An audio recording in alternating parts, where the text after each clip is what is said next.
هاي يا حلوين، ازيكم؟ اخباركم يا بنات؟ وحشتوني جدا. يا رب كلكم تكونوا بخير ويومكم جميل وانتوا اجمل وانتوا بتحضروا فيديو النهارده. في فيديو النهارده وزي ما قريتوا في العنوان التوبيك شخصي شويه، ولكن من خلاله هندخل في موضوع مهم جدا انا اقدر افيدكم بيه زي ما استفدت بالظبط، وهو حملي التاني. انا حاليا في شهري الثامن. دعواتكم ليا بقى انه تكتمل رحله وهن على وهن في هدوء، علشان الواحد تعب قوي. في فيديو النهارده وزي ما بقول لكم بعد ما اكتست 8 شهور من الحمل، محتاجه اتكلم معاكم في موضوع مهم جدا جدا، وهو موضوع علامات التمدد او كالدارج الستريتش ماركس. اول ما عرفت ان انا حامل للمره الثانيه، الفوبيا اللي كانت مسيطره عليا انه انا ما يجيليش ستريتش ماركس او علامات تمدد زي ما بقول لكم جديده. ليه بقى؟ لانه انا في الاول للأسف الشديد الدكتور بتاعي ما كانش بياخد ويدي كده في التغيرات الجسدية اللي هتحصل لي من بعد الحمل، بسبب ظهور علامات التمدد من اسمها، يعني انه الجسم تحديدا منطقة البطن بتتحاول انها تتوسع كده وتتمدد علشان تستوعب او تجهز المكان بتاعها لحجم البيبي. بيبتدي يظهر بقى العلامات او الخطوط اللي هي بتبقى لونها بنية مايلة للحمراء، بتفضل لونها يتغير لغاية ما في الاخر خالص بتوصل لاخر مرحلة اللي هي اللون الابيض. واللون الابيض ده بتوصله بعد مثلا شهور او سنين، ودي بتبقى اخر لون بتشوفيه وبيثبت اللون على كده. فحملي التاني بقى من اول الشهر الرابع وانا ركزت كويس قوي في ان انا ارطب الجسم وارطبه كله، لان انا مش عارفه الاسترتش هتيجي منين المره دي، بس كنت برطبه كويس جدا بحيث ما يظهر ليش اي علامات جديده واقدر اكنترول على الوضع. انا اخترت روتين بسيط جدا اقدر ان انا امشي عليه، علشان لما الحمل يتقل عليا كل فتره ما احسش ان انا مش قد الروتين ده فاكسل وارجع اندم بعدين. فانا عايزه اقول لكم ان كل الحكايه بتكمن في منتجين 2 فقط لا غير. المنتجين بمنتهى البساطه اللي هم دول البيبي اويل والديلي موسترايزر من بلانكي. البيبي اويل ده يا بنات من بلانكي هو بديل ممتاز لمنتج تاني امريكي معروف، وحاليا طبعا هو من ضمن المنتجات المقاطعه. الحجم بتاعه 100 ملي وتقدري تستخدميه للبشره وللشعر، ودي كانت ميزه ممتازه جدا في ان انا بستخدم منتج ينفع استخدمه ليا انا كمامي ولبنوتي اللي عندها 7 سنين حاليا، وبحطه لها قبل ما بتروح المدرسه. كان بيدي لمعه حلوه جدا جدا على الشعر، واحلى حاجه عجبتني فيه ان هو بينشف، ما بيفضلش مزيت الشعرايه، فبالتالي التراب والحاجات دي ما كانش بيظهر لها خالص على شعرها اي حاجه من الحاجات لما بتكوني حاطه زيت تقيل. تحفه جدا، ما بيتعبنيش بعد كده لا في غسيله ولا في تنظيف الشعر. البيبي اويل ده يا بنات اللي بيكون من الكامومايل والجوجوبا اويل والافوكادو وفيتامين اي، التركيبه الطبيعيه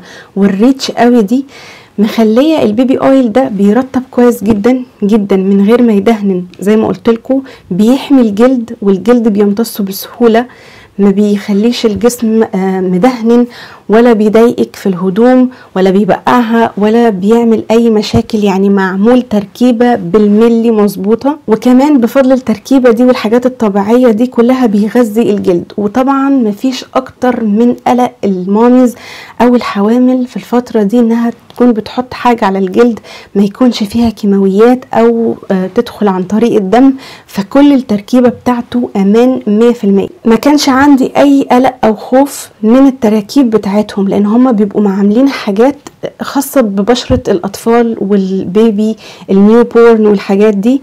فانا عارفه ان هم طول الوقت بيستخدموا حاجات طبيعيه جدا، والمكونات بتاعتهم ما فيهاش كيميكالز. يعني دايما هتلاقوا ان هم 0% من السلفيت والبارابين والسيليكون والحاجات اللي هي المواد اللي هي الكيميائيه القويه دي اللي بتضر بشره الاطفال او البيبيز. البرودكت التاني ومن نفس البراند، بس ده عشان كان يديني ترطيب اقوى، وهقول لكم ليه، هو الديلي موسترايزر. الديلي موسترايزر ده بقى يا بنات هو 150 ملي وتقدري تستخدميه لجلد الجسم وللجلد بتاع البشره، بس انا بمنتهى الامانه كنت بستخدمه بس على جسمي، ما كنتش بجيبه عند بشرتي. التركيبه بتاعته كريميه، وكريميه اشبه باللوشن كده، انتوا فاهمين يعني اللي هو ايه، بمجرد ما بتحطيه تدهنيه كده على طول البشرة بتشربه. بمجرد ما ادهن كده دهنتين الجلد يشرب ويبقى مترطب ويبقى زي ما انتوا شايفين كده، تحس ان هو صحي. ونفس الموضوع تركيبته كلها طبيعية، وزيدوا كمان على البيبي اويل ده ان هو من زبدة الشيا، فالترطيب بتاعه كمان اعلى من البيبي اويل. انا بالنسبة لي كنت بستخدمهم واحد الصبح وواحد بالليل. طبعا بعد ما حبيت المنتجات دي كان لازم يكون في ستوك عندي منهم علشان وقت ما يخلصوا الحق على طول نفسي واستخدم. فعايزه اقول على نقطة مهمة جدا هتلاحظوها في الديلي موسترايزر، ان هم غيروا تغيير عبيط قوي في الباكجينج بتاع الكريم المرطب اليومي. خلاص، فهتلاقوا مثلا انه اللي هو الجديد اخر حاجة نازلة في السوق الغطا بتاعه لونه بيبي بلو كده، القديم اللي هو اوريدي انا مستخدماه الغطا بتاعه لونه ابيض، لكن التركيب واحدة بدون اي تغيير، لا زودوا حاجة ولا نقصوا حاجة، هو بس شكل الباكجينج اللي اختلف. كنت بستخدمهم كل يوم، واهم حاجه انك انتي تخشي تاخدي شاور. طبعا الفتره اللي فاتت انا لحقت الحر من اوله، يعني انا حملي كله كان في الحر من شهر 4، من 4 لغايه الحمد لله لغايه الشهر اللي احنا فيه ده. فانا خدت حبه حر مع حبه قطع نور مش طبيعيين. فكنت بدخل اخد الشاور واخرج احط البيبي اويل او الديلي موسترايزر، والحمد لله الحمد لله اقسم بالله يا بنات توفيق من ربنا ولا خط جديد. فده كان بالنسبه لي قمه الانتصار. طلع انه بجد تقدري تلحقي نفسك لو اهتميتي بالموضوع. طيب لغير الحوامل بقى ايه، مش هنستخدم المنتجات الحلوة الجوكر دي، لا هنستخدمهم طبعا البنات اللي في فترة المراهقة او في عندهم طفرات نمو، او يعني اللي هي جسمها ما شاء الله بيكبر وبيزيد وبيتوسع، بتبقى شبه الحوامل في الحتة دي.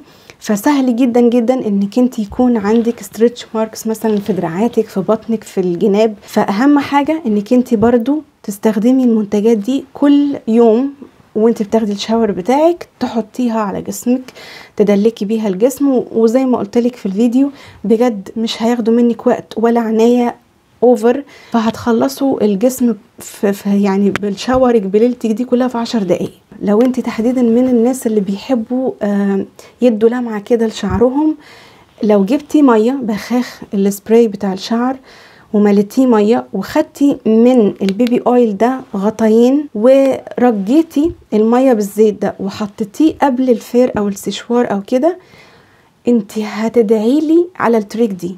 التريك دي انا واخداها من حد في الصالون، وبجد بيفرق في لمعة وريحة وشكل الشعراية 180 درجة. وهتلاقي ان مع استخدامك المتكرر للتريك دي لو عندك اي هيشان في الشعر، عندك تقصف، عندك مش عارفة ايه، بيتعالج.